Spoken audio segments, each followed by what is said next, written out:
If you're going to take a journey, you're going to want to know your destination. And if you want to get to your destination, you're going to want a map. And I've got a map for you here to get you from the beginning to the end of your story. Is this the only possible map that you can use? Is this the only possible structure that you can use? No.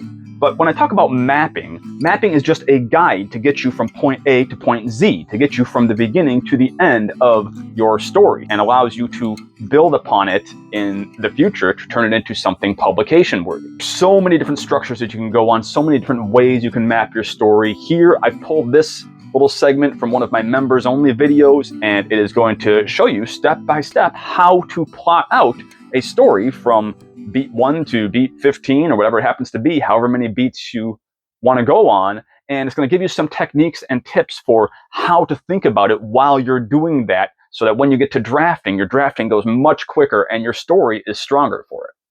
All right, you ready? Let's go. Here's one way, possibly, to break down the steps. The hero lives in his or her status quo world. Step 1. Step 2, something jars the hero, calls him or her into action. Some kind of desire or need needs to be fulfilled. In step 3, the hero fights against the call. They're reluctant to change. Step 4, something or someone changes the hero's mind. So the refusal of the call can't last for very long. The hero has to be forced into the action. This is usually where the end of Act 1 happens. Right? And then Act 2, we're making friends and enemies, we're facing challenges, the hero is learning about their powers or abilities, things like that, learning what challenges they face, learning what the world that they're living in is truly like, all of that kind of stuff. The hero learns and grows, or refuses to learn and falls deeper, depending on what kind of story it is and which direction it's moving. And then at some point the situation reverses. The hero goes from a victory moment to a defeat, or a defeat to a victory. Step 8, the hero learns and grows again, or refuses to learn and falls deeper. So this is following that previous reversal. The hero makes a plan of action now to finally resolve the central conflict of the story. The plan is put into motion, and it succeeds or fails spectacularly. This is usually the pre-climax. And then there's a dark night of the soul. In most hero's journey stories, that's what this is, a dark night of the soul. It might be a bright morning of the soul if it's a tragedy, because we haven't gotten to our climactic point yet, our final turnaround. But it's a dark night of the soul for many people. This is where everything seems lost, the mentor has just fallen to his death, and the hero is left alone with few resources and must somehow make good. Right? And then new information is revealed. The hero must make a choice. Some kind of issue, something arises. Either new information comes to the hero discovers something, but there's some kind of twist or some kind of program is put into place where the hero must decide. The hero makes this choice up, and in a hero's journey stories is where the hero applies the lesson that they've learned over the course of their basically trials and failures throughout the story that we followed so far.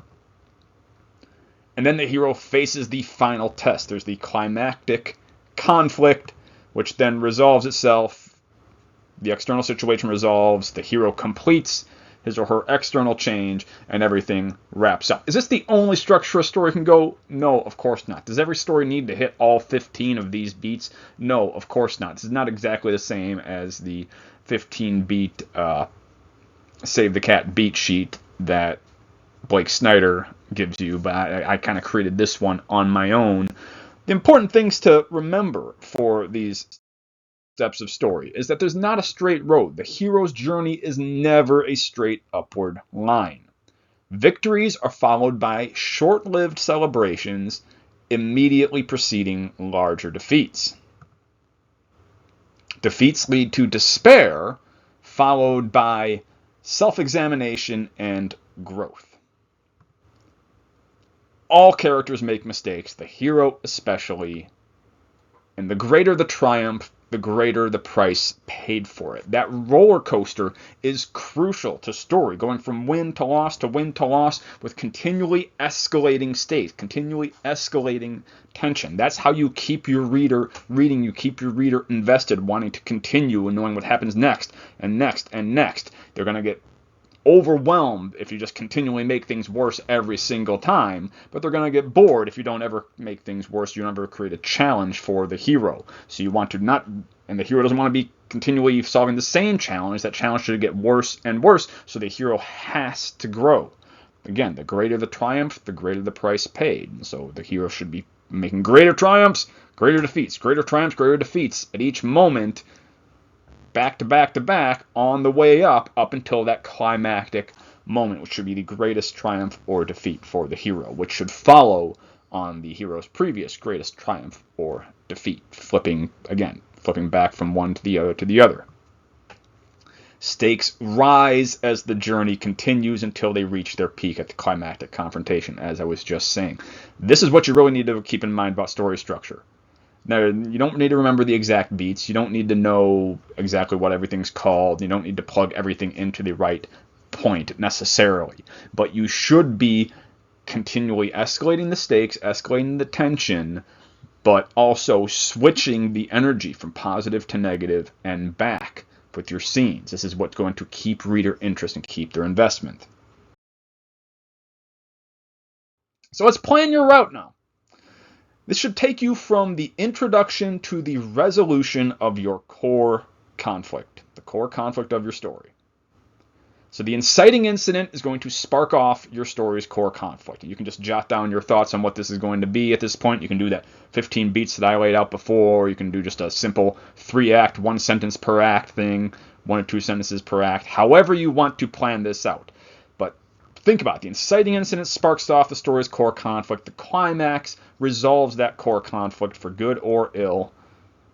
Everything else in the story, the subplots, B-stories, side character arcs, etc., all that stuff is going to be built around and is going to reinforce that core conflict. So, what steps do you need to take your core conflict from point A to point Z? What detours will there be, and how will they aid the journey? So how are you basically going to fill in those beats? You can be drafting this as a story, or you can be just telling at this point. You can just state what happens at each point and do the real writing later on. Map that story. Choose the order of your steps. It does not have to be chronological. You don't necessarily have to go from step 1 to step 15. You could start in the middle. You could start near the end. There's all sorts of different ways you can do it. Where is your hero's journey going to take him or her?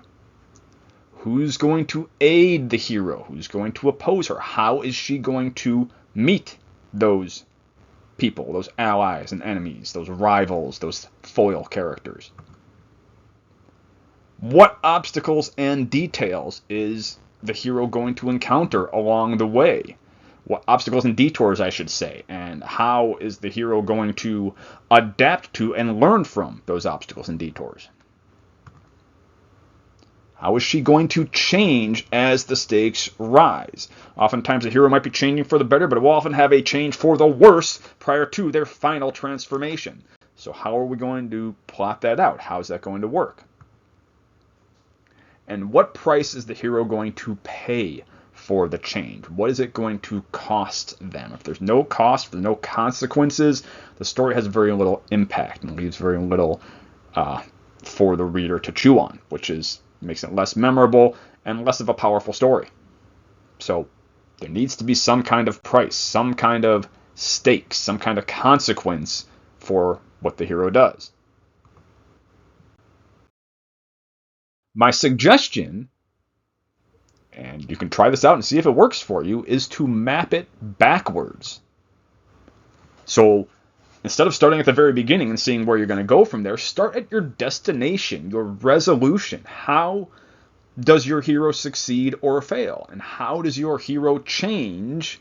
What does he or she learn or fail to change throughout that? Usually, again, if they fail to change, then they fail to accomplish whatever their goal was, and there's usually some kind of tragic outcome to that. So that would be a tragedy story. But most stories end with a more middle of the road ending. Some of them end with a happy ending. Usually a muted happy ending is the happy ending with qualifications, we might say, is the most desirable ending to most stories, since we want to see the world. We want to escape our real world and see the world where things succeed.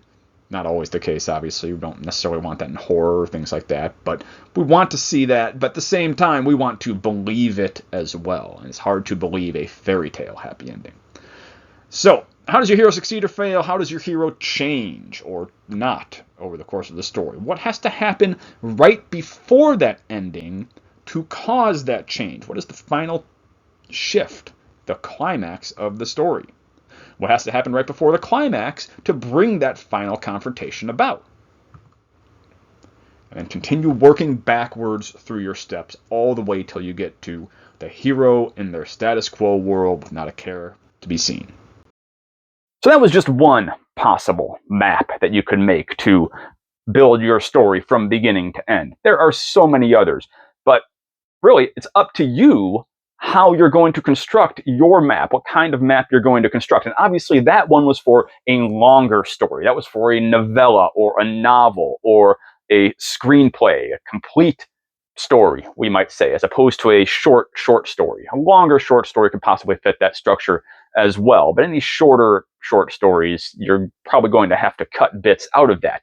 The shorter your trip, the fewer destinations you need to label along the way. The longer your trip, the longer your story, the more of those beats you're going to want to include, the more of a map you're going to build. Again, you can do this as a rough draft. It doesn't necessarily have to be plotted out beforehand, but that rough draft is going to become your map. So whatever your initial writing or pre-writing steps are, make sure that you understand the structure that you're working with and how to get from point A to point Z. All right, I hope this helped you out, guys. Leave me your thoughts in the comments below. And if you want to see the rest of this episode or more of this instructional course series, which is still ongoing, the 10 Steps to Story series, then consider joining as a member. Click the join button down there, and for just a few pennies a month, you can get access to all of this stuff and help me make more and better videos. I'd really appreciate it. So, thanks to my current members right now, who've probably already seen this entire episode. And hopefully it's helping them out. Hopefully it helps you guys out. Leave me your results below in the comments. Don't forget to like the video and subscribe to the channel. And until next time, good luck and good writing. Peace.